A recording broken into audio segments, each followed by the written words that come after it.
Hello, everybody. Good evening, everybody. Good to have you. Really good to have you. Welcome to Reflections for a Thirsty Soul. And it's a wonderful show we have here once a week, sometimes once every fortnight. Bear with me, guys. There is a bit of feedback from. Can you Yeah, guys feedback for me? yeah, there Sandra, is feedback. do me a favor. Would you mute everybody? Let's do an intro and see if we can fix where Okay. the feedback comes from. And then, yeah, we need to work out where that is so we can fix. But thank you for joining, everybody. It's good to have you. If you are familiar with our show, you know what to expect. But just in case you are not and you hear by accident, let me tell you what happens when we come on this page. On this page, we read a book and we pick sections from the book to discuss and to dichotomize. We take it as far and as deep as we possibly can. We use that to reflect on our community. We reflect on our personal beliefs. We make connections and associations in life. And then we invite you to buy the book and read it with your own near and dear. Have your own discussions and share them with us. So we've been discussing excellence for 3 weeks now. And today we want to take excellence and we want to look at it in the perspective of our faiths, our beliefs, and our cultures, because these things influence how we perceive excellence. So, welcome to the show. Please click the share button for me. I am going to be doing the sharing and caring. And please do the same for me. Invite other people to join in so that we can all listen to the various perspectives different people have and see if everything ties in with where you stand, or maybe some of us might shift the way we perceive things and the beliefs we have. So today it is the two Amas and the two YAA'S show. Sister Sheila Adamson in the corner, and we have Sister Ya Boatma Russell also here. And we have Auntie Ya Fodatobra here. Hello. Auntie Ya, can I come to you first? Let me start with your opening. What are you Okay. thinking? What are your opening statements for today?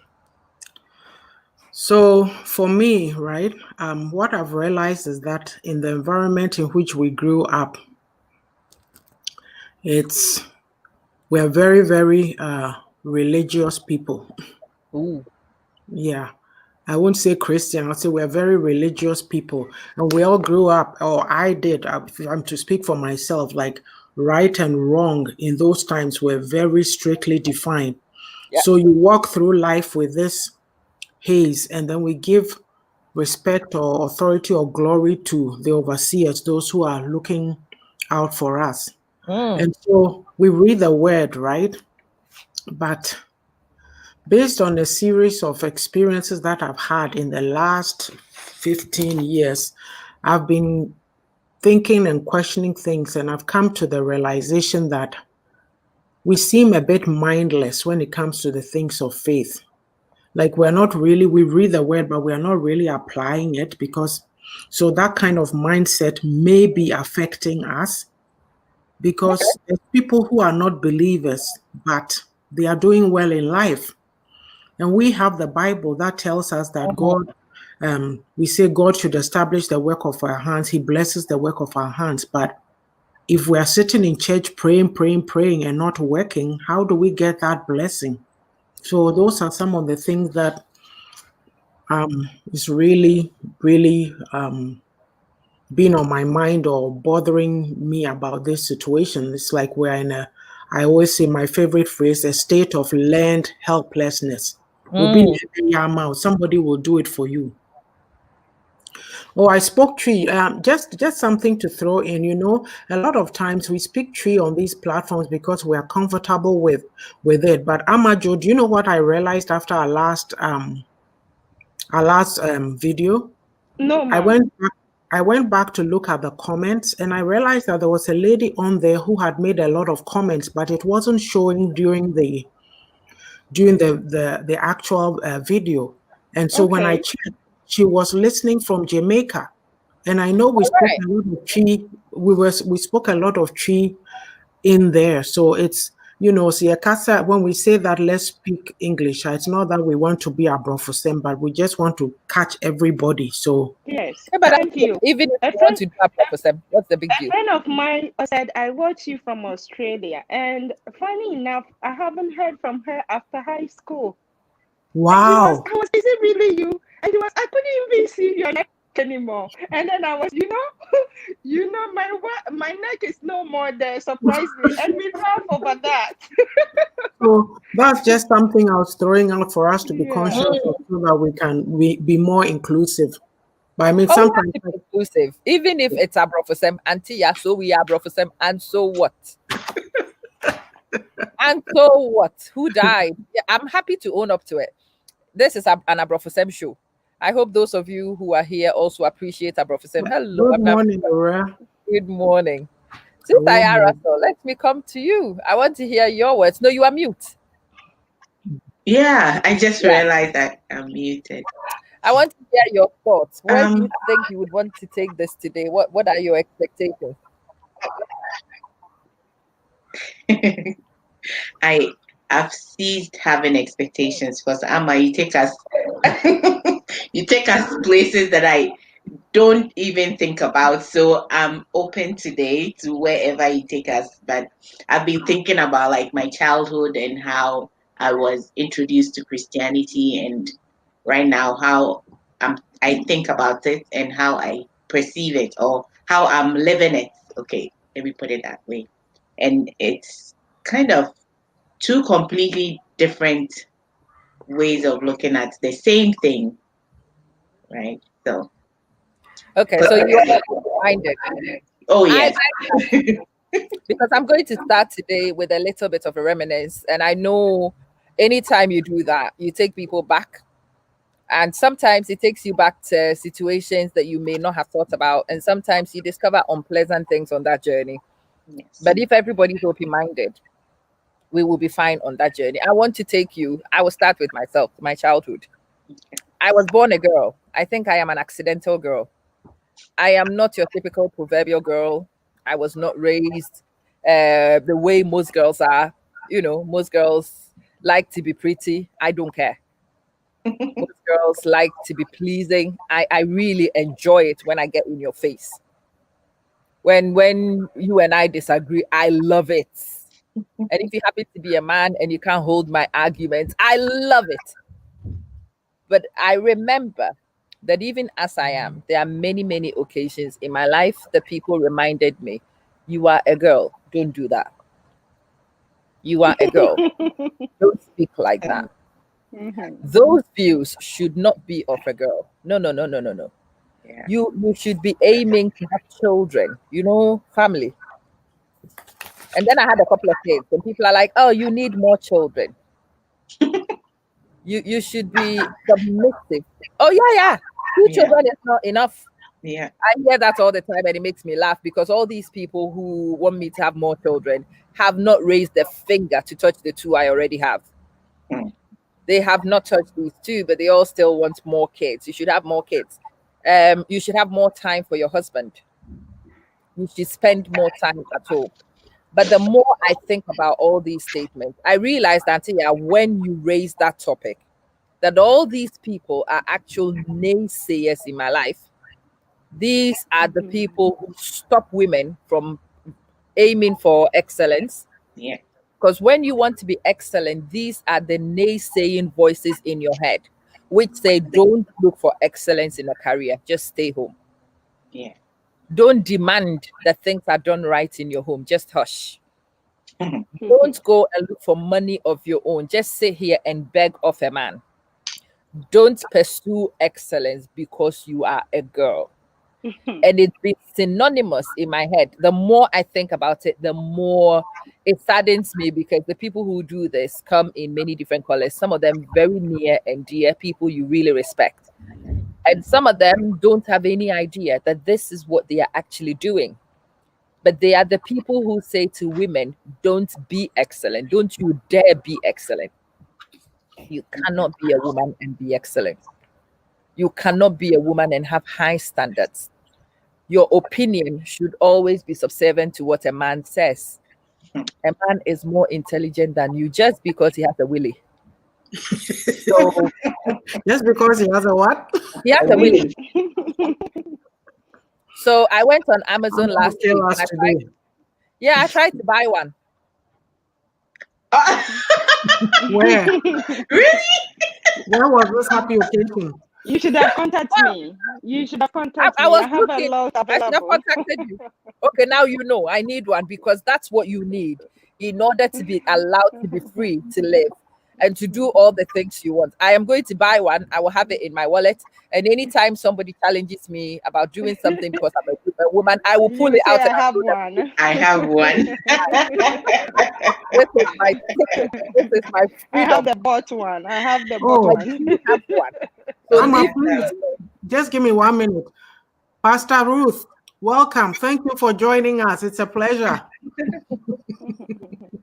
So yes, I am looking for a willy from Amazon. That's my strategy. Sister Aya, let me come to you. I Okay. would like to know what your experience is and also what your strategy is for dealing with it and moving forward. Okay. Well, I wasn't a tomboy.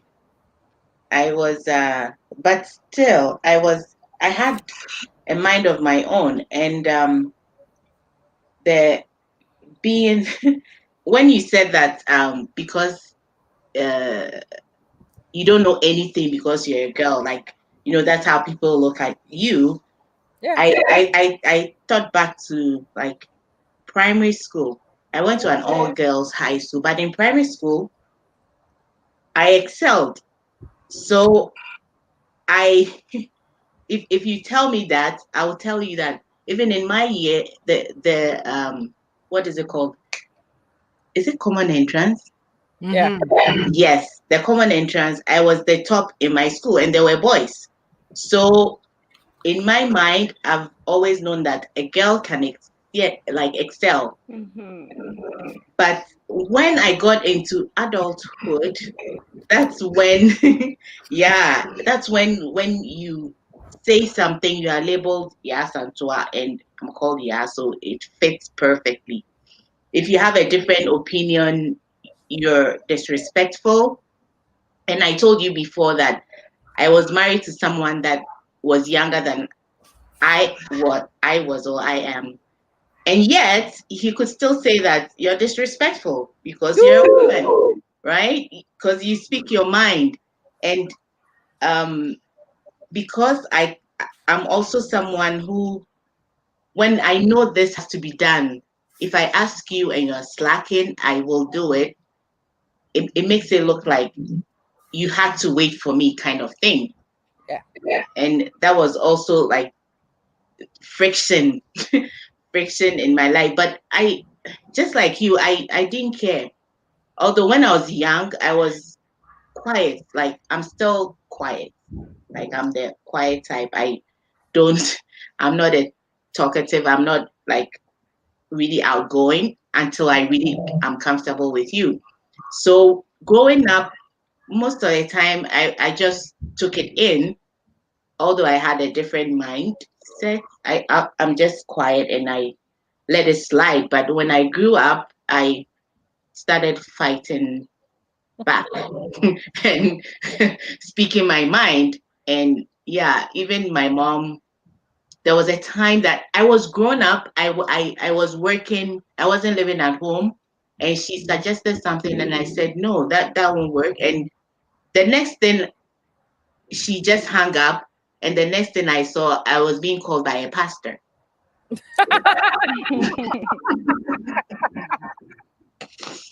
Your mom said you just insulted her. And I said, what?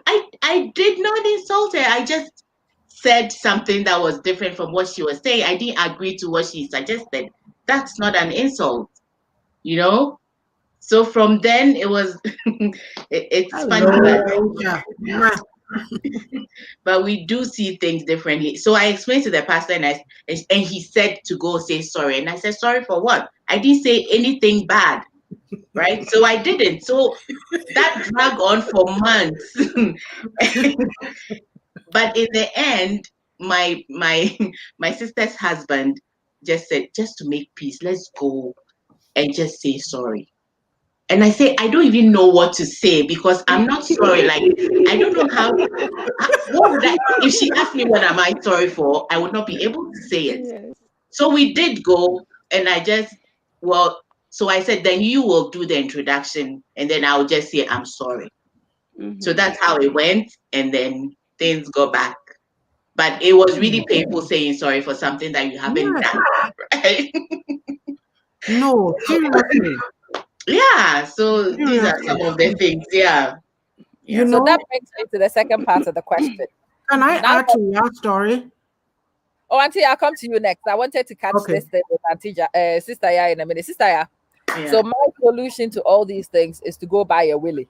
What's your solution?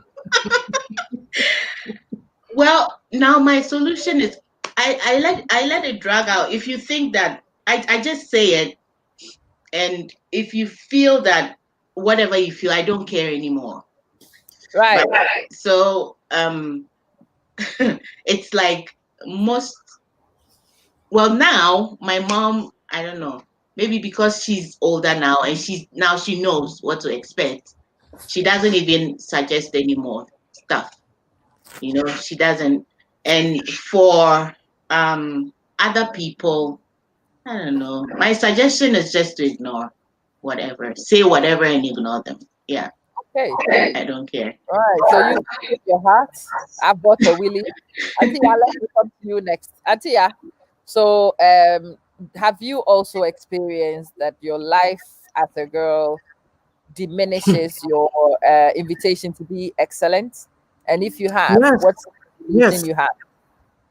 You know, it's very funny, yeah, that I listen to you, and your story is just a lot of areas. Your story is just like mine. Because I remember when I was I couldn't even remember, like my classmates, right, from secondary school. I've not been in touch with them so much, just a few. So more recently, when we all hit the grand 6-0, so when it's somebody's birthday, we go on a Zoom call. And so they said, hey, so and so's birthday party brought you out, then you have tried. But the person who was having, hello, Mr. G. The person who was having a birthday party was in my house, and we're in a group together. So that's how come I went on there. So the host, he reminded me, he says, oh, yeah, and I go way back because we were in primary school together. And there were 3 of us, 2 boys and a girl, moi. And it's always like, yeah, I was saying, very smart. First, second, third. We were always the one speech and prize giving the getting that. So for me in my house, and my sisters too were, they went to a different. I'm the only one who went to my primary school. But then, even I had these incidents where if I didn't do well, even though my mark was high, my teacher, and I still call him my favorite teacher, he would let me go like this with my fingers and then be using the ruler on it. But for me, I've always, and I'll tell my truth, I've always felt restricted and constrained by our culture because being a woman, you can't be smart, you can't be this. Your only role is to be a wife, clean, cook, do this. Like, I can't be me.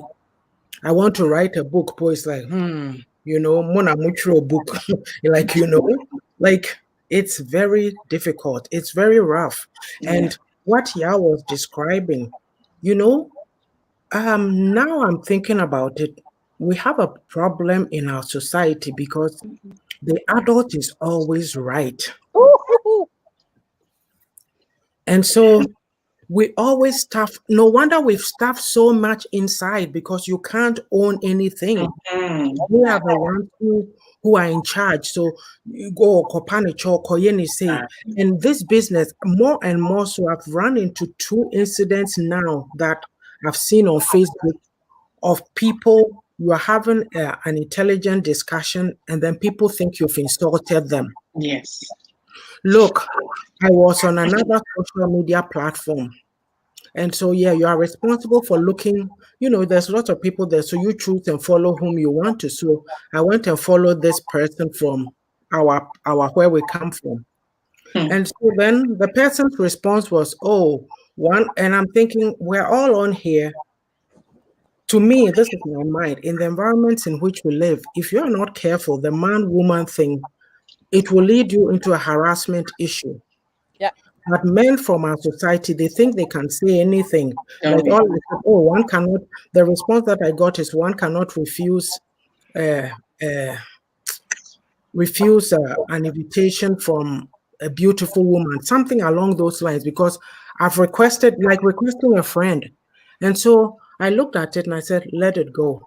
But then what I did is that I wrote back and said, you've missed the whole point entirely. I wrote, you missed the whole point entirely. That is not the purpose of blah, blah. He writes back, oh, what did I say? Why are you insulting me?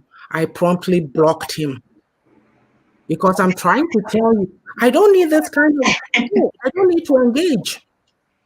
I was prepared to leave it alone, but I had to address it and say, look here. We are on here for a particular reason. I don't need to hear these kinds of things. But he says that I've insulted him. We don't have the ability to have conversations and agree to disagree. That's one of our big problems. You can see somebody talking, trying to address the issue of disrespect in our society. Somebody comes to make a comment on their platform and they start insulting that person because the person's views do not agree with theirs. So what was the point of coming out to address it? Is it only younger people who have to give respect? It is mutual. It goes Yeah. both ways. Yeah. Auntie, yeah, today. Today, the table, we are breaking it and throwing it away. And we are not even leaving it dangling. That's interesting. So, Atia, we've heard your perspective. I have bought a willy. Sister Ya has toughened her heart. What is your solution? Me? I always say in my mind, look, I'm any situation in which I am that I see women being oppressed, it just bothers me. It just bothers the life out of me. And I always say in my head that goodness, next time I come out, I'll come as a man too. Ooh. Ooh, so you want to buy a willy too? Look, Mama, listen to me. We cannot afford to be telling our girl children that all they are good for is this. Look, that is an added bonus. If it happens, thank you, Lord. But you are more than that. You Yeah. have a mind. Exactly. You are smart. Go do it. I've had my daughter, so my oldest daughter being called, when she was in high school, she was called an Oreo cookie because she's supposed to not be smart because she's black. Lovely. Yeah. Oh, that's amazing. Oh, yes, Ima, our culture is finishing us. You It's become not Jimmy. sometimes, it's a lot of the time. We You behave become Jimmy. Oh. and that last one kills me. When an adult farts, the child I is can't beating speak us. to this. Ooh la la. So excellence is see, this is very interesting though. I think because we are girls and we see things from our perspective. When you look at it from a female's perspective, it sounds like the boys had a better deal. But from what they are saying, it wasn't much better too. Yeah. It's It true. sounds like I had a rod for my back. He had a different rod for his back. But when both rods landed, they hurt. Yeah. So male, female, the culture was not very helpful. Interesting. Well, Sister, yes, ma'am, Auntie. Yeah. I'll add this to it though. Yeah, they also got it, but to me, like listen to what Mr. G just wrote, that he was driven from the kitchen. Any boy who got away from doing kitchen work and women were left, that's slavery. Well, Like listen, let's it all was just do it. no, we have to look at it from two perspectives. And remember, today I want to shake the table from all angles. So we settled it. The girl who was confined to the kitchen, she was the slave. Okay. It wasn't a pleasant experience. It was unfair. She didn't get a fair crack at life, blah, blah. And we all know that. But what most of us also don't realize is that the man who was driven from that kitchen became dependent on a woman who could cook. True. Of A lot course. of these men True. were stuck with women they didn't love, didn't want, but they needed food, something as pitiful as food. And because they needed somebody to cook, they ended up being tied to a person they did not want. They ended up having children they did not want. They ended up also confined to a life they didn't want because they were never allowed to be free. So the slave is not free. The men are also not free because they also are not independent. Yeah, yeah, So yeah. we ended up with an independent slave and a very dependent master. Who is the winner? Oh yeah. Who's That the that winner? that brings my mind also to like my second son. Yeah. From a young age, he really loved to cook. So I can see that that's kind of his passion. So that's Yeah. depriving Yeah. them of what they want to do. So in my house, like if you come to my house, I even let them clean my nail polish. I say you can do this for your wife, you know. And my Yeah. husband said, "Who did Jimmy?"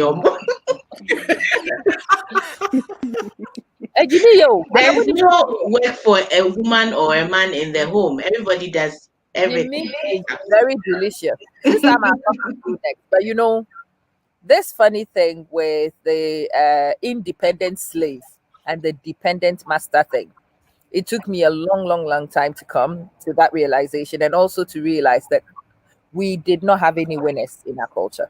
It's true. None. The women were not made self sufficient, and the men also knew in their hearts that they were also not sufficient. Yeah.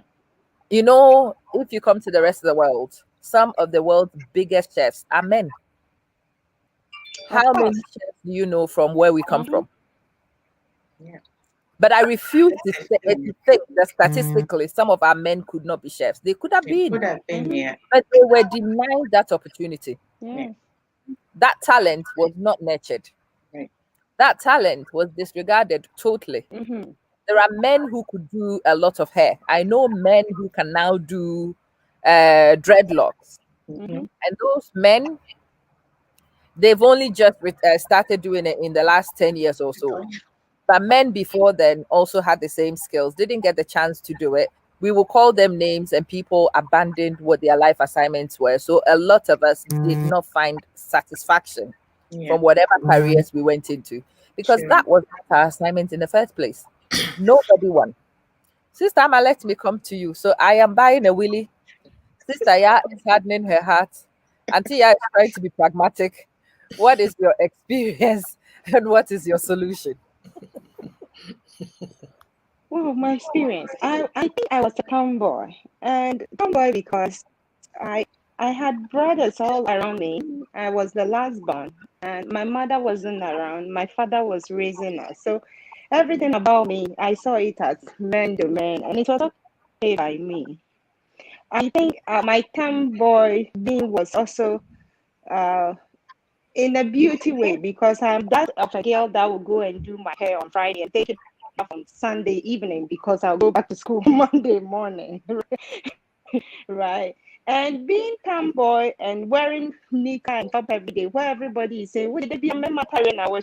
You wear men's clothes all the time," kind of saved me from my cousin raping me because I was on my shorts sleeping. He came into the room and was forcing to remove Whoa. the curtains until I woke up and said, "But what is that?"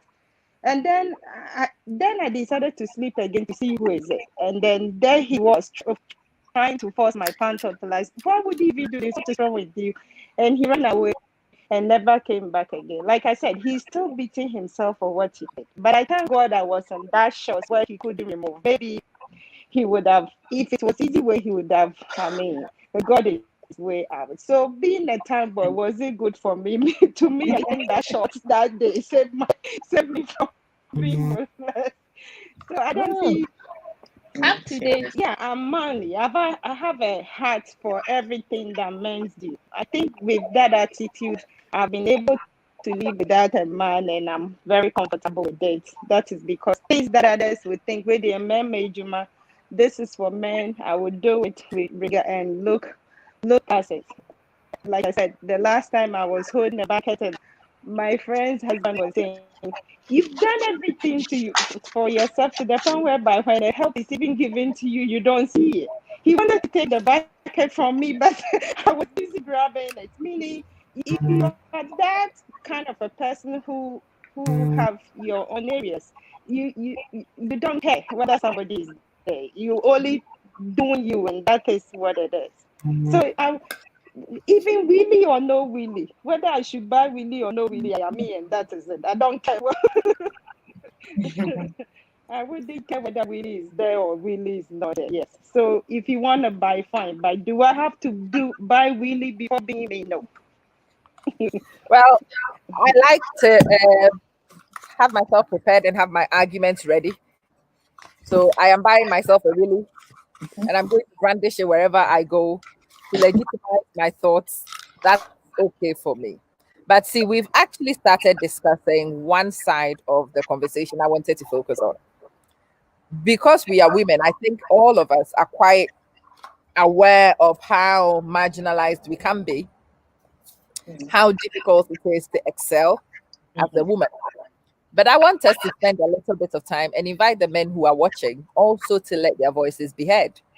So let's talk about what it might be in a man's life where we were from that may have diminished them from excellence. So some of the circumstances from our culture, from our faith, you may borrow from faith or culture, I really don't mind, which may also have diminished the men and excuse them from excellence. I will start with marriage. So, in marriage, a woman is supposed to be subservient. A woman is supposed to pray for the married to work. A woman is supposed to work for the married to work. And the men were never called to any duty when it came to marriage. And because nobody actually called them to any duty, they were all a bit like that. Okay, we live our lives, we do whatever. And it's only when our fathers and their fathers came to their old age, when the kids had grown, when relationships should have been formed and were not formed. When you look back at the relationship with your children, I've spoken to too many elderly men, and it's mainly with regret. But it comes with regret when it is too late. When the children call and they have nothing to say to them, nothing. If they are lucky and the children send money, oh, da, coordinate 2255. I actually, mama, why? Yo, bye bye, next month. That's it. And it's only when, oh, and the kids are being nice. They've actually sent them money, but there's nothing to say. There is no conversation to be had because there was no relationship built. These things were supposed to be defaulted to women. And a lot of the women spent the time with the kids. A lot of the women built the relationships with their kids. When people talk about their moms are people they knew, people they spent time with, people who encouraged them. But when people talk about their dads, it is these irresponsible figures who paid school fees. That's it, if you are lucky. And in some cases, even the school fees and the clothing did not happen. And it's again the society we come from, which called these men to be this irresponsible and actually excused the irresponsibility. And these men thought it was okay. But obviously, as life goes on, you discover it's not okay and it is too late. Sister, yeah, you are pensive already. Let me come to you. Can you think of any other time when our community, our beliefs, our faith have actually confined men in particular to less than excellence? Well, I was thinking both ways because my dad was the opposite. He engaged us, and he was the chilling man, and he will bring your like when your results come, we'll all sit down and we'll discuss, like, do you think you could have done better, or well, now, yeah, or kind of like that. And my mom was the opposite of that. However, like looking around, I always use my marriage because when the kid let's say the kid is struggling with the homework or the kid did something bad, the reaction rather was Meninayaka kind of thing. Like, you go deal with him. Yeah. Go and sort him out, because I can't handle him anymore. Like, in anger kind of thing. So it's not like I can't do it, but I'm too angry to do it. That's it. Yeah. So you go deal with him. So I think I was having more conversations with him than he was. And that's why when my second son, mostly, when he goes to school, he does something bad, he comes home and he feels guilty, he has to still tell me, I did something bad. Please don't beat me. I said, I won't beat you. And in that instance, I don't even yell or anything, just to encourage him to always come to me when there's something that he's done or something difficult. And he would even come and tell me about girls. He was in grade 2 and he liked a girl in grade 3. So so yeah, I have never really thought about why that was. Yeah. I just took it as, it was normal. The woman mostly is closer to the kids and does, but now that you said, I see why. Like, it's just the culture and what. So I just thought that it was him. I was individualizing it No. instead. So No. yeah, No. It's yeah, not. And when you think back to the community and you look over and reflect, you will find many examples of what I mean. A man is supposed to be angry. So even when you know that it's your job to intervene, society says what you do is throw a temper tantrum like a bleeding toddler and refuse to engage, and you leave it for your wife to deal with. yeah, The kids would only see a mom dealing and loving and caring. And even though society says you need to be a tough man and you need to shout at the kids and they need to fear you and they yeah, need to, in order for the kids to fear you, you made yourself a distant person they didn't know. And in the grand scheme of things, when the cookie crumbles, you pay the price for it. It's one of the reasons why we see a lot of people with no relationship with their dads, because society says that they needed to be we needed to be fearful of them. mm-hmm. They needed to incite fear in people, to command respect in everybody. But that is actually building you up to become a tyrant. Yes, So we call them to be tyrants. They grew to be tyrants. We couldn't work with them. yeah, And it's all because of our culture. It's cultural. And if we struggle to find justification in the culture, we go to religion. And there's a lot of quotations we can find. Works wonderfully well. Auntie, let me come to you, and I want you to take religion for me. How has religion played a role in diminishing men from our community from excellence? Um, well, there's two sides of it, right? I find that in the churches, one side of it is that the men get away with everything. Yeah.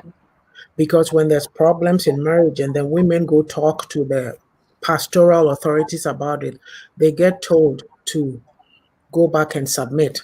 A classic example that I heard was of a woman whose husband was running around and gave her STD. No, lovely. And she even knew that he was unfaithful before the marriage, so that would have been a red flag right there. Right. So she said, and even the guy was thinking about marrying again. And on the weekends he wasn't home. He was with the other woman's place. Lovely. And she has two sons. So she said she's young enough that she can get out of this situation and remarry and not die out of pain because of the way a man is treating her. So there's so much. There's so much. There's that angle of it, the machoism, how the church is enforcing the ego and the machoism of the men. And then there's the other side to where the church also takes away their dignity, Yeah. because women become more enslaved to worshiping and adoring the pastor than doing what they need to be doing in their own marital homes. Yeah. So for me, I think that, let me put it plainly or bluntly, we are hypocrites. Hmm. We say we are Christians, we are hypocrites because we don't follow what Jesus says, what is in the Bible. We don't. There's too much hypocrisy going on and it's killing a lot of people. And some choose not to speak up about it. So for me right now, where I sit, when you're in those environments, you behave the same way. When you Yeah. get out of it, then your brain comes back. The classic picture that I give is you get to the doorstep of the church and you throw your brain away and you walk in, and the Yeah. church takes you over. But when you think about it, like I'm saying now, I go Mm. to church on Sundays, but I need to have time for myself and my family things. So why should my spending 3, 4, 5 hours in church be used as a yardstick to determine whether I'm holy or not? Mm. When I have things to do at home, like I have a personal life too. So there's so much in it. We are using it to oppress women. Look, the worst thing, I mentioned this before on one of the lives that I did, a pastor standing in a church shaving a woman's pubic hair. How low have we sunk? Like, where is your Yeah. mind? It's not everything that God is going to come down and do. You have to do things for yourself. I Mm. So didn't is need to him shaving believe it going that to until bring, yeah. please, can I finish? Is him doing that going to bring something down, like bring heaven down for you? Anyway, Mm. Joe, continue. Mm. Sister We Amma, were not back. we were not made to believe that though. Apart from religion confusing us, poverty play a major role in all this that we are talking about, Oh, yes. and lack of knowledge, which also was part of it. Because I know a sister who was the elder daughter and wasn't uh, pushed to go to school because she have brothers that came after her. And according to them, when you are no more go school, your brothers have to go to school and get the education and come and take care of you and your children. So you see, Mm. in this aspect, you are not even thinking, say, if I can also have it, because traditionally and maybe the situation you find yourself as have made it that men have to go to school and acquire that knowledge. So when they come back, if you have your own children, your children will have access. So in this case, you are not even thinking, what can I do for myself? But you are thinking about me helping my brother so that my children can benefit from that. So it's not Lovely. only, yeah, it's so confusing that you can't even question. I remember a book that I read whereby they were saying, "Oh, my dear, you ladies, your own is at the kitchen. Your brothers have to go and come back to help you so they can help your children." So even if you have the mind of Lovely. thinking, "Oh, I can also do it," you are only thinking about, "Oh, they will be better, and that betterment will fall on me." So if you are from a poor home, oh, so poverty play a major role in those areas. If it affects our brothers, all they think of, sister, who knew let me go and learn and come back. So that we will not put all in religion, but the society, the poverty, and a whole lot spoke so much volume in this discussion here. If you want to say, because Mhm. if you can That's true. afford, if your parents can't afford your education, and you are even the man, you are still seeing that you are the one that will lead this family. So everybody has to come to you. So in that aspect, you also not thinking that, oh, can I be a leader or whatsoever? So you are there, not the women are sucking your feet. And even if you are confused, you are just there because they said you are a man, right? So you are there, so they are sucking up to you. This is what Mm. poverty also adds to it. It's a lot of things. It's the culture, it's our beliefs, Yeah. it's our faith, and it's now. And even in terms of beliefs, we were not given that chances to question the belief. religion given to us when we were not taught to question it, whether this area is okay. It was just choke on our throat that this is it. Yar also was saying, I know I have to go to church. The same as us. If your parents are Christian, go to church. If your parents are Muslim, go to Muslim. So you just have to follow what is being. You don't have to question. You just follow it. We were not questioned. We were not permitted. Even if you have to question, you will be labeled a different way altogether. Me, on the other hand, anytime I question things, people will say you are argumentative. They don't see it as a question. They see it as you just want to create an argument, even if it's a question you want to ask. So a whole went wrong. Poverty was part of it. Culture was part of it.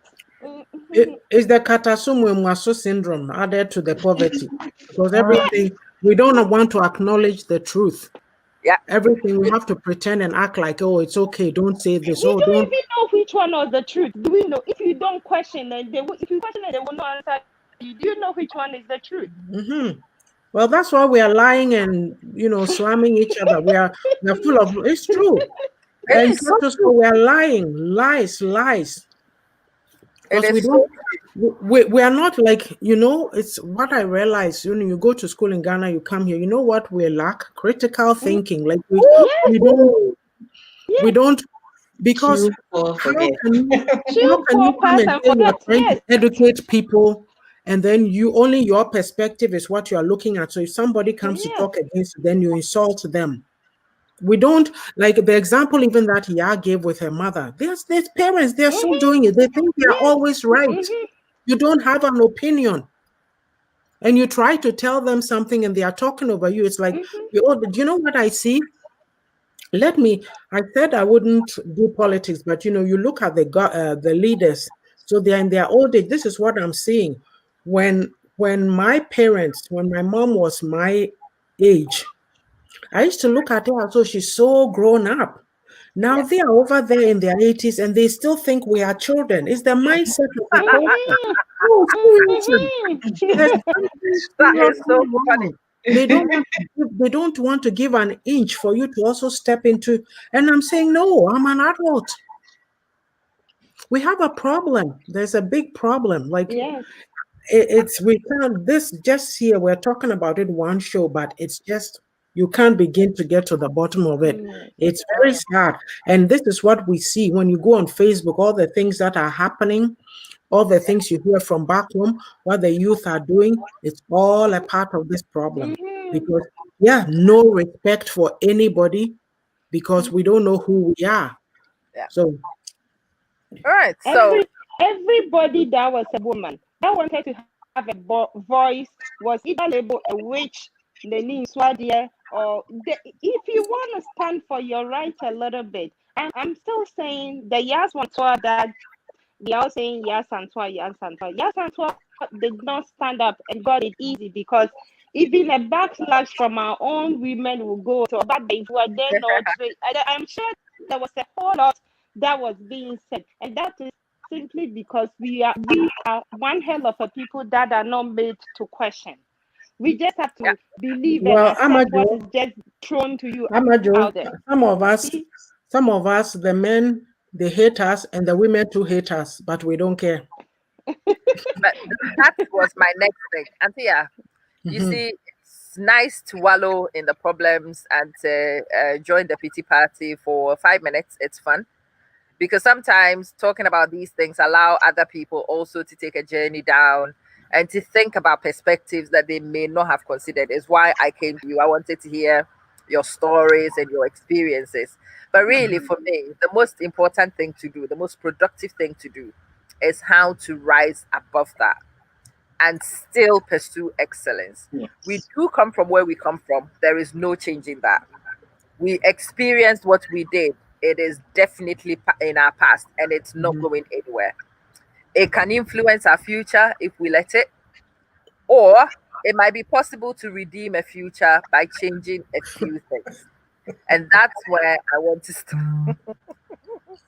That's true though. Yeah, if you're going to do Atopa, do Atopa. Whatever you want to you, do you. I will let you ladies speak first, and then I'll tell you my bombshells again. Sister, yeah, Yeah. somebody's born where we are, and it can be a man. You can talk to both genders if you want. We are who we are. We believe what we believe. We do things the way we do, and we suffered it all our childhoods, and we've got to this point. Do we then continue to use that as an excuse Okay, to no. justify mediocrity, or if we can rise above it and to excel, what are the mindset changes we need to undergo? What are the changes in attitudes and compensations we need so that we can move forward? Okay. You really got me thinking on the men's side. Yeah. So, and how deprived they are also, Yeah. because if we even go to religion and the wife is supposed to be the helper of Yeah. the man, then our culture is depriving them in the sense that your wife could be the catalyst for you as the man to excel, Yeah. because she might have something in her or on her mind that she could help you with in order for you to excel. So to the men, let's not see, some people see the marriage as a competition, and I don't know how, like he has to be on top, and so he would not take any advice from the woman because it makes him seem as if he's stupid. But yeah, you're one and you're all going towards one place, or you make sure you're going towards one goal. If it's to help you excel, you should take advice from your wife, and advice in the sense that it's going to help the both of you. So your wife is not your competition. um do away with that mindset and see her as your partner, so that you're going towards one goal to help your family excel. See it as your family excelling when either of you excel. So, Bam. And thank you. Let me throw one big bomb at this point here. So listen, being smart doesn't necessarily mean that you do all the work yourself. yeah, Being a leader doesn't mean that you do all the work yourself. yeah, Being a smart leader sometimes, and actually most of the time, require that you also delegate to competent people yeah, to do things for you. yeah. Sometimes being a good leader is putting your best foot forward.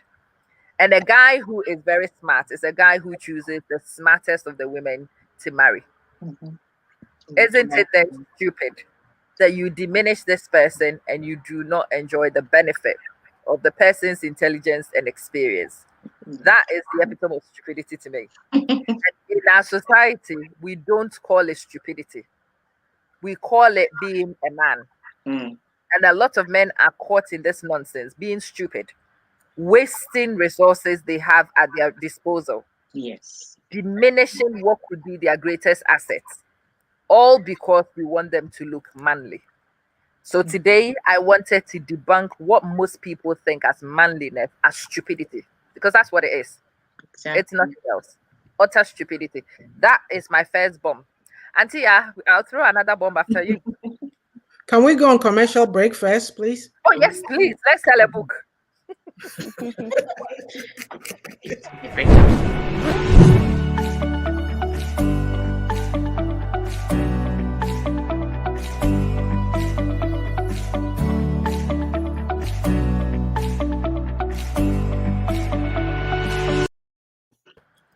Yes. For those of you who are not aware, this is not a blog. This is not even a show. This is actually an analytical book read. We read from Reflections for a Thirsty Soul. We read 3 weeks ago. We continued last week. And we're just wrapping up this week. So this week, we're not reading much because we've actually done the text. But this show is not a show for entertainment. No, it is not even a family show. It is not an advisory show. It's none of those things. This is a book read. We reflect on Auntie Ya's book, Reflections for a Thirsty Soul.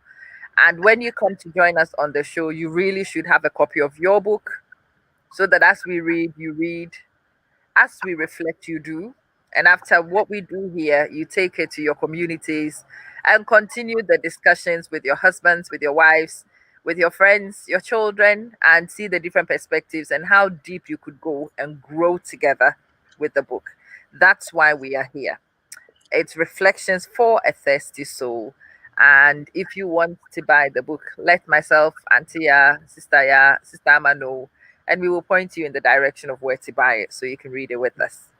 So, Antia, after a wonderful commercial break, let me come to you. Mm-hmm. We are trying to work out. Oh, Dr. Pope, you are too kind. You are way too kind. Antia, so here we are. We have a problem.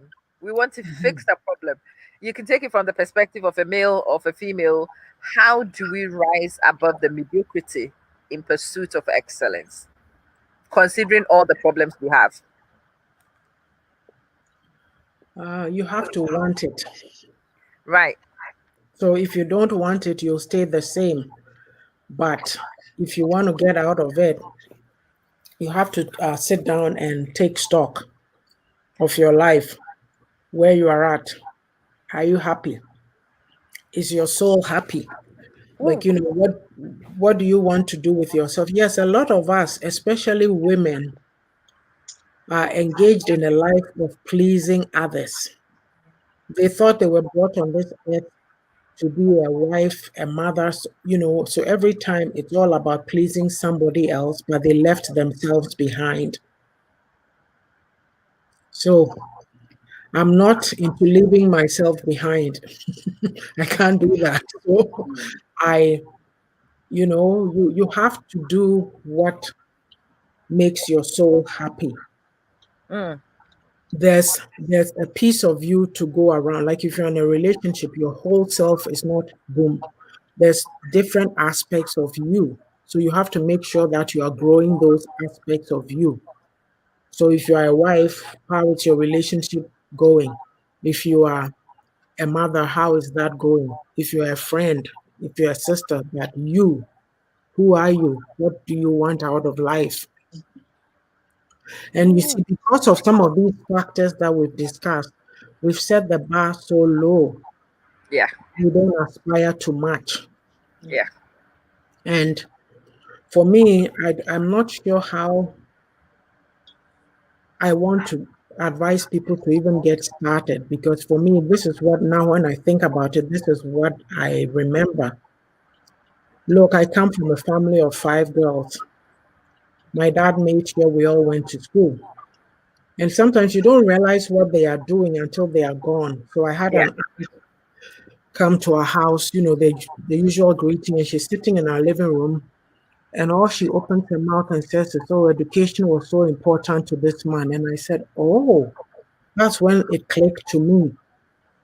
And I didn't realize what he was doing or what he gave us. Mm, To top it too, and this is no disrespect to anybody, but I'll say it broadly. He was an Ashanti man. mm,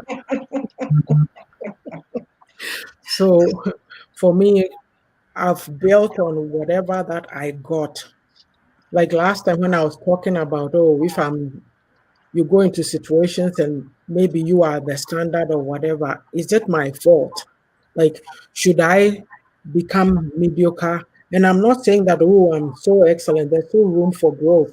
But I'm saying, say, kakra na oyɛ po no, people think it is too much. And so they start to, sometimes you make people uncomfortable by the things you do or how you approach life. And because we are not very receptive as people to live and let others be, when you are in an environment, certain environments, then they start after a while, you go in, you are championata. By the end of the day, you become chopped liver. They've mashed you and thrown you to the side.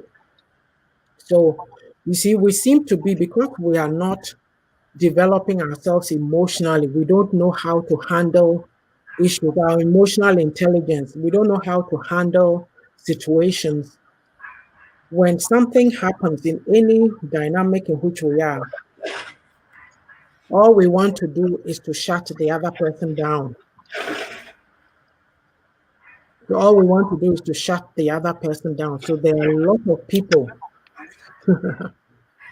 There are a lot of people who have been shut down. Hey, kisi pole for. When you are mommy, what can you do? There are a lot of people who have been shut down and shut up, and they can't move up because that is what the society does on the Yeah. whole. Oh yeah. So you have to want something badly to get out of it. Look, it comes at a cost. Sometimes you need to get out of those environments and stop the naysayers. Because if I want to do something and I'm going to tell a man saying, then nothing they'll put you down. You won't even do it. I can't even begin to say how to start, but you have to. All I know is that you have to be a determined person. Because if you're not determined, you won't do anything. But You are not. to add to that bit is the story of the ugly duckling. So when we were all kids, we read the ugly duckling.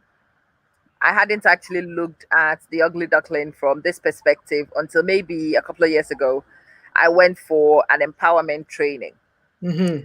The person leading the training comes and she says, "Who's read the ugly duckling?" We were like, "Yeah, we read the ugly duckling." Woo-hoo. Okay, good. How many ugly ducklings are in the room? My hand was straight up. A few other people were like, and he says, it's really funny how most people don't understand the story of the ugly duckling. And the two people who put their hand up as the ugly ducklings are the two people who probably don't need my seminar. But let me run through them anyway. You paid, so you can stay. So he explains the story of the ugly duckling. See, this thing was not a duck, it was a swan. And when you are amongst ducks and you pretend to be a duck and you try to be a duck and you conform to duck standards, you will be ugly because you're not a duck. The day this thing realized that it was not a duck, that it was a swan, it was always going to be bigger than the ducks. Yeah. It was always going to look different from the ducks. It was stronger than the duck. It made the ducks uncomfortable because it was better than a duck. And when you find yourself in this life, that was a life transformational event for me because it's one of the things that I put my hand up because I've always said I'm an ugly duckling. You know, all my sisters are beautiful. I'm the ugly one. Everybody is everything, but yeah. And early on, I remember somebody, a family member, talking to me, and she says, "Oh," I'm like, "Oh, I'm the ugly one," and she said, "Oh, don't say that, don't say that." I'm like, "It's okay. I am the intelligent one too." I know I'm ugly. That's okay. But I'm intelligent. That's fine. My sisters can be beautiful because they are gorgeous. I am not half as gorgeous as that. There's no point lying to myself about that one. Point I'm trying to make is if you want to pursue excellence, you also need to learn to recognize your identity. You do. Some of you want to conform and to be friends with everybody around you. Darling, it won't work because they are ducks and you are a swan. The ducks will never like the swan because you show them up to be smaller than you. The duck will never appreciate you because you are bigger, you are stronger. So, what does a duck do to you? They tell you you are ugly, they diminish you, they make you feel less than what you really are. So that you do not soar, you do not open your wing, you do not swim gracefully. You fold up and you find a corner to hide because it is the duck's position to diminish you. So you become like him. And in fact, if he can make himself better than you, he should. And the job is the onus is with you to recognize who you are, to listen to the ducks, to laugh at the ducks because they're being pathetic. They're a bit jealous because that's what's going on. They are jealous. They feel threatened because you are bigger. They feel threatened because you are better. Because if you were not, there is no need to take notice. I'm saying that to those of you who find yourself in communities and in groups where people only have negative things to say about you. Remember, you are a swan. You are not a duck. And if you want to be a happy swan, you need to leave the ducks behind. So in the story, when the swan found the group of swans in the water and started to swim with them. When you find yourself a group of winners to associate with, when you find a group of like-minded people to be in with, you realize that it is a different crowd. You realize that it's a different vibe. You realize that you can thrive in that vibe because the environment is enabling. You cannot swim with the ducks when you are a swan because they only attack what looks different. I told you I'm throwing bombs. Well, Amma, always. that is the collective story. We're all, Yes, ma'am. that is our story. Yes, ma'am. It's very sad. So well, it's the fact as it is, and there's no sadness about it where I am right now. Because when you look in the mirror and you realize you are a swan, you tell yourself, I'm not a duck. I am bigger than a duck. I swim better than a duck. I'm saying that it's sad for us, but when I look at myself, I know what I want, what I'm about. Do you get what I mean? Yeah. Even if I'm going to feel low, it's me who's feeling it. Yeah, it's not somebody making me feel that way. Right. I have to regroup and say, hey, what can I do to pull myself up? And then I continue. Exactly. But for those who do not know where to begin, what do you do? Well, you look in the mirror and say, yeah, that's the starting place. And again, like I said, for many people, it's that visit to the mirror. You are ugly because all the people around you are superficial. Yeah. And the reason why they call you ugly is because they know you are deep and you are intelligent and you are not as superficial as they are. They tell you you are not a proper woman because they know you are a liberated soul. You don't live the confined lives they live. And because they are jealous of you, in fact.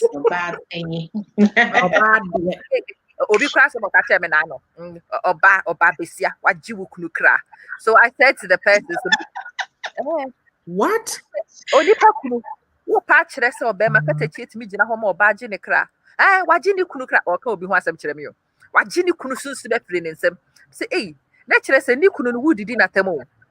Because wouldn't him say wolf ni kunu ni kwasa mpanyi wo ho wo patch the nkatachi gina ho ama ne yire ade ne kre susu be firi ne nsam e na wan ka hwe o say ya ma wo so aka asem o ama pia da papa ne tia so hwe waso because what did natem ama you know, because of the environment, how things are, there are some men who push their women, who encourage their women, but we choose to look at them that they've been handpicked. Yes. Because we refuse to come to that enlightened place to see that this is possible, this can be done. Have we ever thought how happy these men are when their wives have shared them so? And when their wives have successfully shared them so, and the men are enjoying liberties, they are enjoying progress, they are enjoying happiness in their homes. That's the one thing we never stop to think about. Have you seen how happy these men are? Don't you see how happy the men are? Don't you see how settled they are? No. So maybe being a Kotobonku is actually a fashionable. Yes, ma'am. Another point, our kind. Another point, we have put this thing in our mind that as a woman you can't have a doll, or as a man you can't have a doll, or something. So if you are beginning to have a doll, it's kind of a question. We have to have a question about it. When you were talking, this is what came into my mind. My late friend, lost her memory. She's no more with us. But this is what she said. There was one day I was doing something with my hair, and she came around, and then she was, "What are you doing with your hair?" And I was, I have to find a way to beauty it since it's not compliant. And then this is what he said. God has given you color. God has given you a height. God has given you a face. And you still want a hair too in addition. Maybe you want to have everything. Until I said, what is wrong if I have it all? But now that you are talking like we take it to be you have to have something and don't have something. Nope. Then we don't think about there Limiting is nothing belief. wrong if we have it all. Yeah. Yes, Auntie, yeah, you give We just have to actually, be limited. That's the thing. Yeah. yeah. So We I think if we limit think deeper, life. is that point the too much limit. You can't have it Yeah. all, but at the same time, there is nothing wrong if we pursue to have it all. But my sister, you can't have it all. And I've seen women have it all. I've seen women who are married, they have children, they have a career, they have a voice, there's a meaning to their lives. They influence other people to get better. They build a legacy to leave. They have it all. I've seen people do it too. Yeah. Just as some There men is nothing cannot have wrong it at all all, if we have it all. Yeah. and some men can have it all, so can some women also have it all. You can. It's a risk you take, but if you are willing to take the risk, you probably will gamble and win. Yes. Most of us So don't do that. we should We start decide it's not thinking possible. about the limits. Yeah. Mhm. Yeah, we don't try because we think it's not possible. And because we are limiting in the way we think, we don't even explore, we don't even try, we don't Yes. discover. Yeah, you are welcome. It's better late than never. Welcome, Wafara. Yeah. We are still deliberating and we are considering what culture and beliefs have done to us and how some of us have become diminished as a result. So, welcome if you only just joined us. We would love to hear your feedback. Hello, Sister Sissy. We are thinking back to our childhood. We want to reflect on the things that set the bars for us, what made us gain this diminished expectation of life, and more importantly, what we can do to rise above it to get better. Antia, let's take it 2 generations down if you want, or a generation down. So for me and the young lady I am trying to raise, and the different expectation I'm trying to set for her, what is the ideal? What do we do with the next generation so we do not pass on this dysfunctional belief and expectation and we liberate young people to be the best they possibly can? You have to teach them to love themselves. Mm, It's key. Love yourself, honor yourself, and you have to honor your dignity. Don't you determine how people will treat you. So if you're not valuing yourself, nobody will value you. mm, And for us, our generation and up, we raised with that notion that, oh, you need a man to make you whole. So if you're not with a man, you're incomplete. We need to teach them that that is a part of life, but it is a bonus. Before you get to that part, you need to determine what you want out of life and work towards it. Because we have young girls sitting in Ghana right now. Oh, I see me worry, because the notion they have, they've been fed, the what they've been fed is bear man or sure bar. Times have changed. mm, Times have changed, and mm, you need to lift yourself up.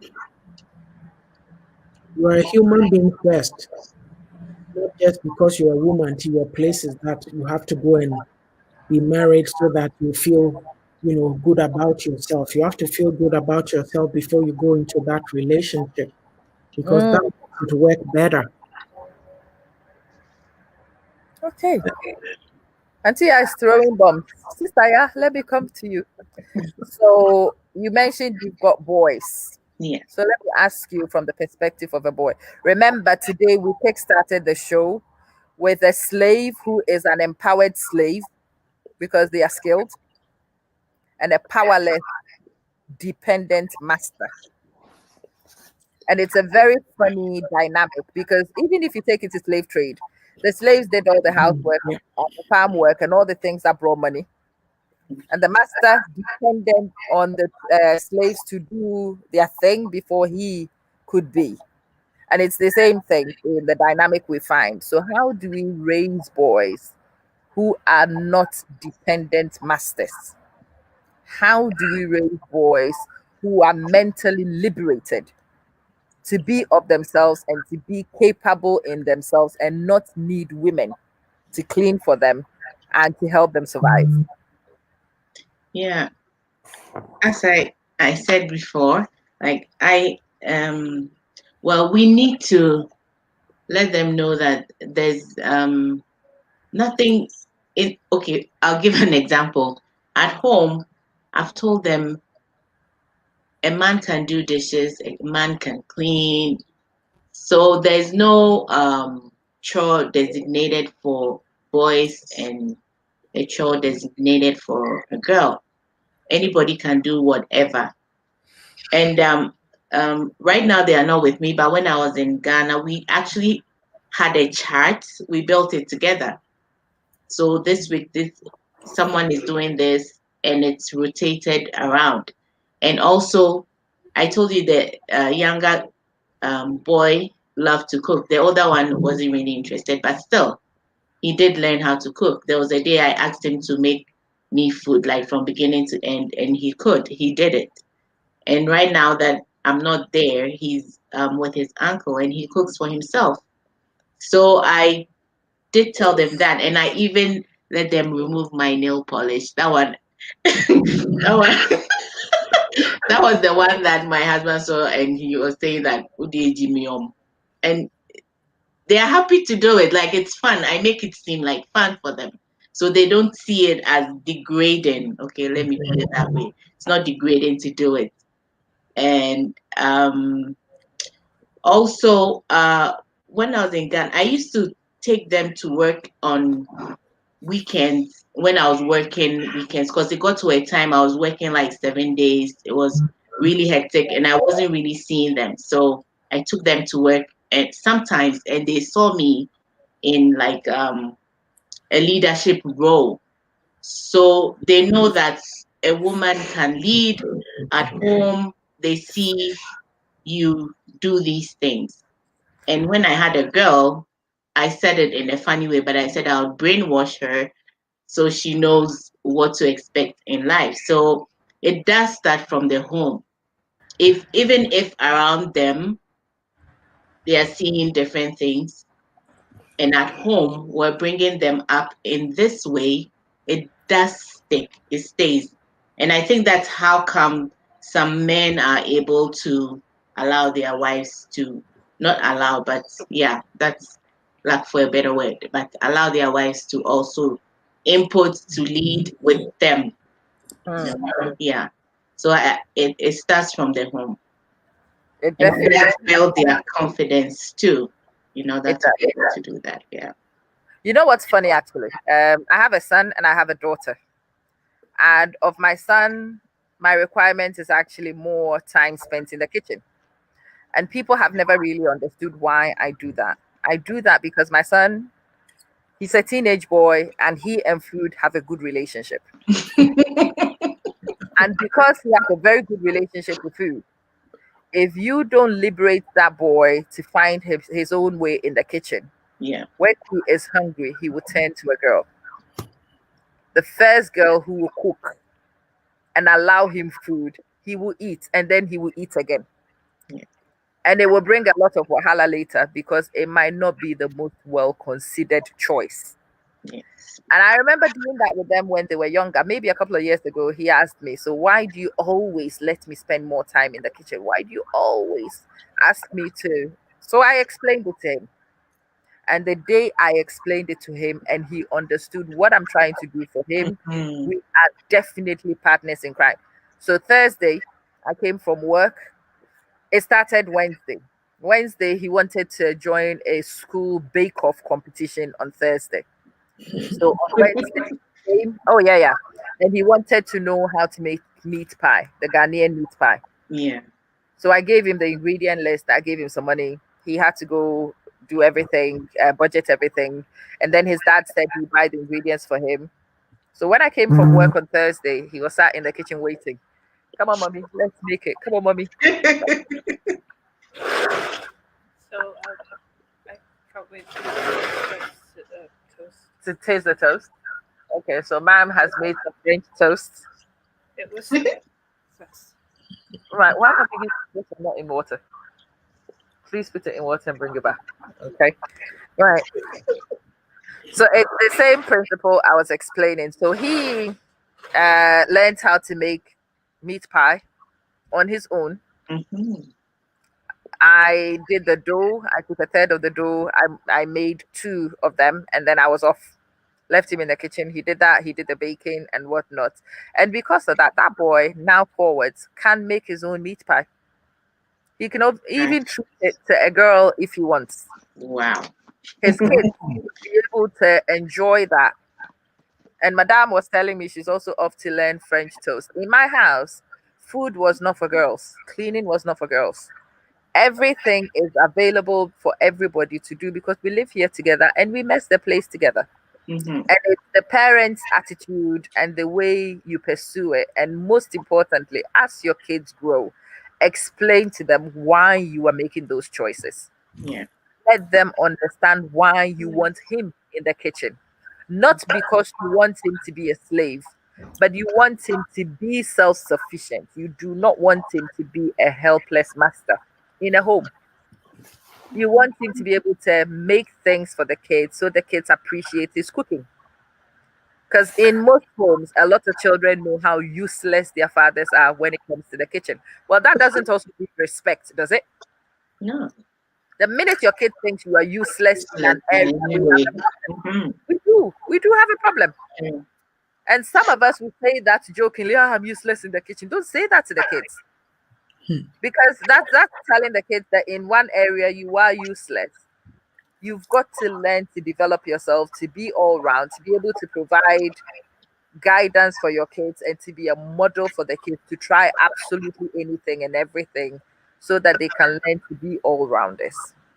Sister Amma, let me come to you. You've been quiet for a while. We are winding down to the wrap up. Somebody's come to watch us Yeah. today. They've heard us rambling on. What are your two or three pearls of nuggets that you want them to take? Oh, there is a word that I love the Asante saying. I don't know whether it's a proverb or whatever, but it goes like this: "Someone who or something." I don't know if I said it right. Yeah. If we say these things and yet our men find it to be how chores have to be from women, then what did we really understand about that word when we were saying it? So it comes back to me saying there's a whole lot of words that they say because our elders, once you say something, they will say, okay, can you force it? Then they'll go back to those proverbs and be saying them. And my question here is, what good has it done to us?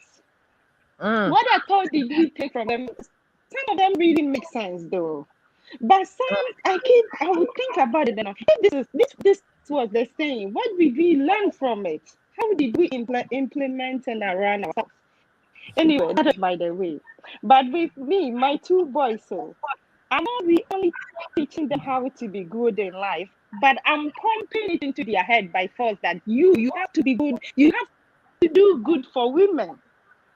I mean, women have to beg you to have you. Meaning, I am telling them that they are going for quality, not quantity. Since they will mm, go for quality, themselves have to be quality too. That's all it is. So if you have a man in your house, like I said, our men, blah blah blah, that we've all said all together. You want to see a better man out there. Then, if you're a woman, you have to do your part. What was done, what a man did to you wasn't good for you. So you treat your man to be good to others. That's the only way we can kill this syndrome around us. So with my boys, they are still little, but I have to park my car and wait for them to open my door for me to get out. If they are talking to me and they are not sounding right, I go, no, you don't talk to a woman like that. They are little, but I'm carrying it along with them just for them to know that don't do that. And the better you are, the better you can, generate to others. Is that not how it is? So yeah, most of the job, we as women at the same time, it's on us at this point in time. If you have a girl child in the house, it's your duty for you to tell the girl child that no, it's not all about limiting yourself. You have to think about having it all. And that is how it should go, right? If Oh, you yes. learn how to do something for yourself, it's not slavery, no. I wouldn't put it that way. It's just that we met it that way, but the way life is going and the way the world is traveling right now, so stress me. We have to do good on our children, and so they have to do good on others. It's as simple as that. I agree. I agree. Sister, yeah, let me Yeah. come to you in summation. We've said a lot of things. Which two pearls of wisdom would you want, two or three pearls of wisdom do you want to pass forward to anybody who's watching at the moment in pursuit of excellence? Okay. In pursuit of excellence, I'm going to say that it won't be easy when you want to excel. And I'll give the example of building muscles. In building muscles, it has to break down in order for it to build. So it's going to be tough. You're going to have naysayers. And even you yourself, you're going to be a naysayer to yourself at some point in time. But if you focus on what you want to do, I think the focus, the why, you need to know why, the why behind it. Just like in teaching our kids, if they know the why, it becomes easier for them to do it, as Amma said. But if you don't know the why behind anything in life, actually, generally, even at work, if you know why you're doing a certain thing, it's easier for you to follow it and push through it. And oh, the second one escaped.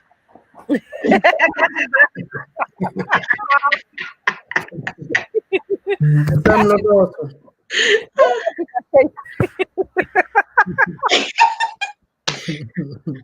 I don't know if it's the 45. Oh my God. Well, um, When it comes, let me know, flag it up, and I'll let you add the second one. okay. Let me go and visit Auntie. Yeah. Oh Well, boy. until you actually forget more than yeah. So if you don't flag me in the middle of it, because that's why when I'm talking, I don't like to, if somebody breaks and I lose my train of thought. So I Right. think we'll So, take it as two. okay. It's not gonna be easy.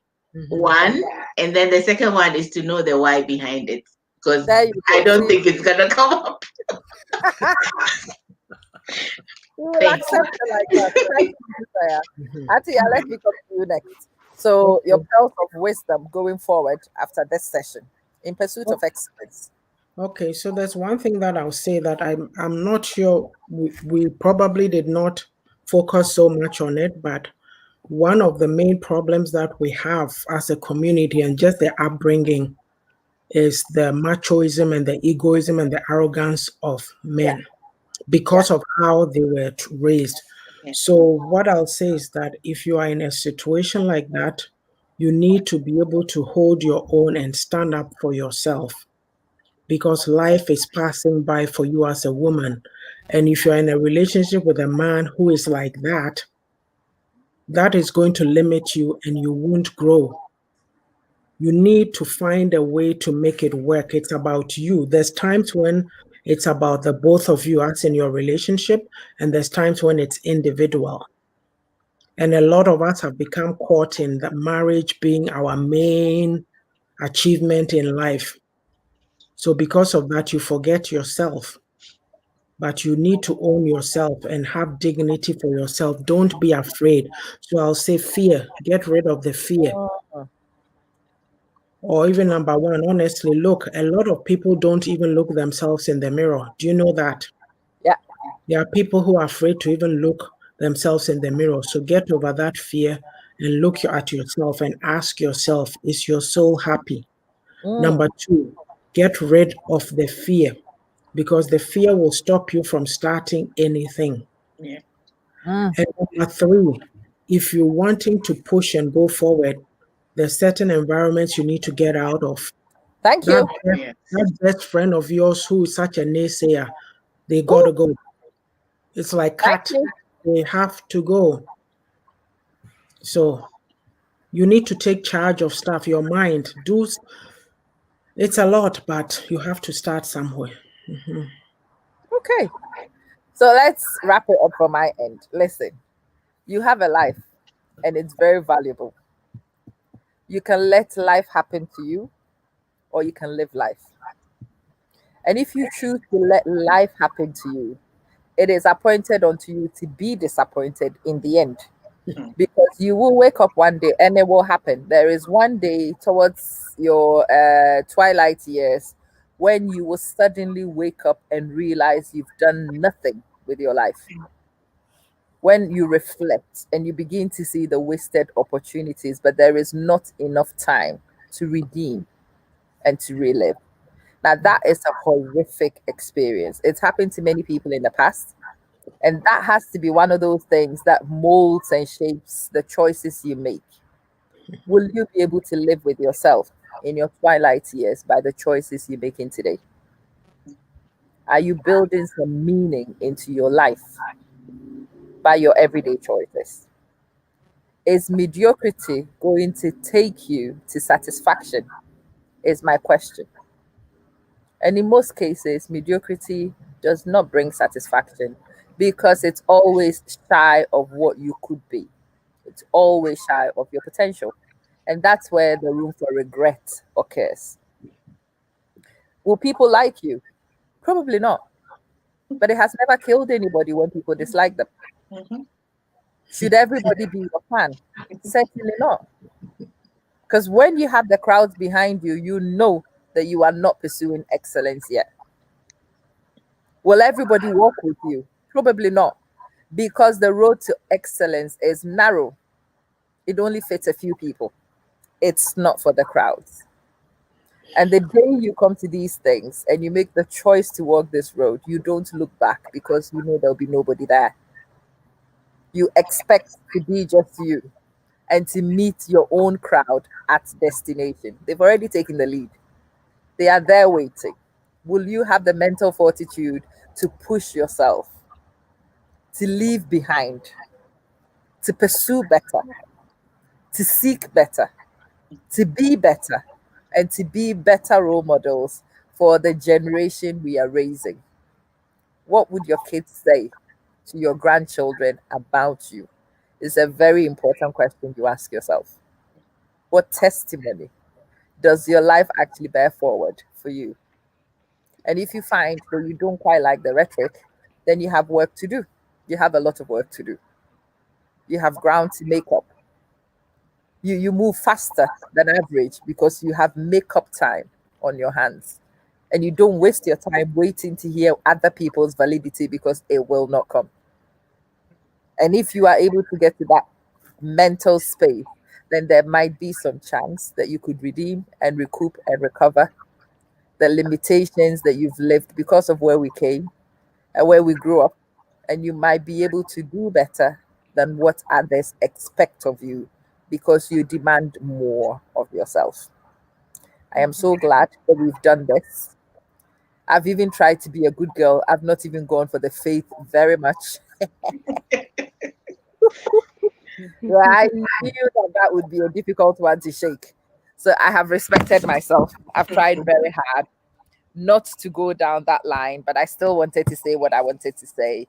And I hope those of you who are smart enough to hear the message and to read between the lines and to decipher for yourself would have got some benefit out of the discussion. Sister, as always, it's an absolute pleasure to have you here. But so now that we've done it, was it as bad as we all feared? It wasn't bad, but we did go. We did go deep. Like, But you knew we would go there. I know. You knew as we're going there, we would go there. And yes, again, after tonight, I am not going to sleep. Yeah. And I wanted to leave many other people also with the opportunity to reflect and to see if we could get better. So thank you. Antia, I hope it wasn't too deep for you too. Well, I thought we would have shaken the faith thing a little more Oh, you want to because shake? Oh yeah, that is a big problem for us. But wow, I like this woman. no, seriously. See how- Oh, thank you, Vivian. yeah. It is a big problem for our community, and we needed to have gone deeper. Into that one. So, But, Auntie, Ya, but then let's do it mhm, this way. Now mhm. that this is Auntie Ya's fault, nobody hold me responsible for this one. Auntie Ya says she wants to go deep. We will not. Auntie Ya, we will go deep on Saturday next. Faith, don't add anything else to it. We will discuss just that. Just faith. Oh. Ooh. Now you really want to whip the horse to death. Yes, bring your wrecking balls. Yes, yes. Bring your You're sledgehammers. welcome, Miss Vivian. Like Auntie Ya wants to demolish some foundations. So Yeah. we can go for faith next Saturday. Sister Amma, are you still there? No, sweetie. You are still there. So Auntie Ya wants to go. Je suis Oh, hi, ici. Comment je Sister peux vous aider? Lynn. Auntie Ya wants to go for faith. Yeah, Oh you know yeah, something. we will I've always we said will that. go for faith. I also always said We will that go for I'm a faith, maverick. Auntie. There's things that we need to be real about, and that is one of them. So we need to talk about it.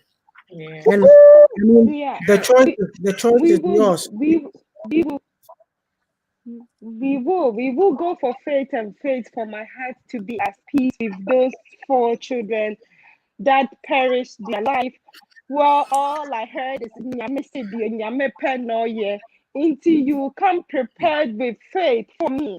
My Thank you, heart is so Cecilia. broken. I don't know. I haven't got over it. I Mhm. I did I spoke about it. I think that was what made it just a little bit for me. But if I could have just the 4 of us deliberating on that or speaking about it a little more, that will maybe bring me to the point I want to be. We have to tackle faith. Right, ladies, let me remind you, it is me you are doing this program with. Hey. Uh-huh. So, I'm just wondering whether you No are ready. fears. What Don't you are forget. calling. No limitation. No fears and no look, limitations at all. Don't forget that. look, Over Amma, here we have no boundaries. there comes a time in life that you have to face all your demons and look them in the face and deal with them. True. And religion is destroying us. It is. Religion is the True. opium of the masses. No, it Auntie, is it's not destroying us. destroying us. So it's destroyed. Not destroying. It's destroyed. And that is the But result we it's are still seeing. in the It's process. actually So that's my destroyed. opinion. I'm saying that it's still going on. So It it is is. destroying. It was destroyed and it continues to destroy. But Auntie, I've Mhm, given you 2 times of a disclaimer, and I'm asking the third time. You mhm. want to talk faith, Yes, and you want to talk about the We will deep, talk faith. deep-seated yes. part of faith. Do I And you look We like will want I'm talk afraid? faith.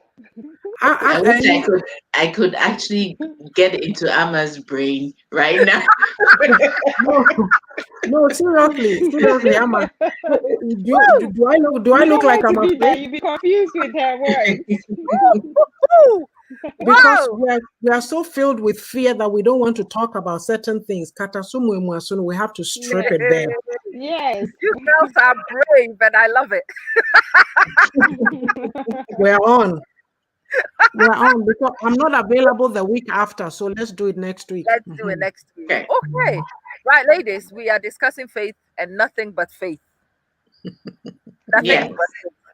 No beating about the bush. We're going for it. And yes, come with your stories because I will ask you personal stories about this faith Good. I and have the some. things it has done in your life and the things it has done in the lives of people you know and the limitations that we get from there and how we rise above it. I've always said to people, I'm a pragmatic Christian.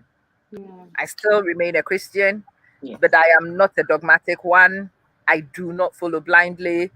I read the Bible myself. I spoke to somebody recently and she says, why should somebody interpret for me? I speak better English than them. I'm like, Hey, Woo! you know, when she first said it, this was my reaction. And then I thought about it. Oh my God, You know what? In most places, especially amongst us, the people who interpret for us are the people who don't speak the lingua. They are reading English Bibles and trying to translate to people and don't really understand that. They don't have the linguistic command to understand exactly what the Bible actually says sometimes. So we hear a lot of misquotations. Yeah. People say a lot of things, people justify a lot of things. And when you read the Bible for yourself and you read it for understanding, you do not get the same perception. Touch not Problem my is not. anointed.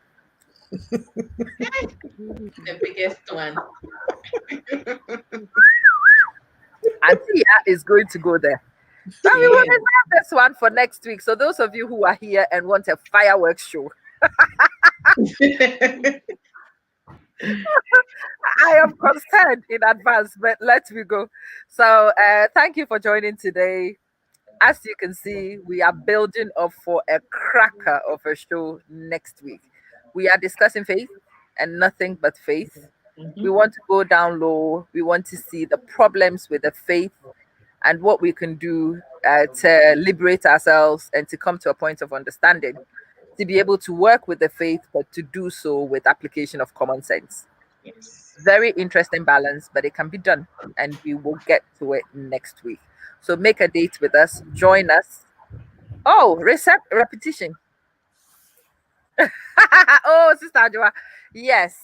We will go down low, we will discuss faith, and we will come to understanding at the end. Ladies, as always, absolute pleasure to be on with you Thank and to you. allow me to push your boundaries. It's sensational. And I feel so honored that you let me do this with you regularly. And for the audience, thanks for joining. We will see you next week with your stories ready Mhm. and with your Bibles ready and your Qurans ready and everything else. And we will read them for ourselves and we will decipher what they actually do say and what they Yeah. don't say. Yeah. All right. Have a very good night, everyone. Bye, guys. Thank you. Thank Bye. you. Bye. Au revoir.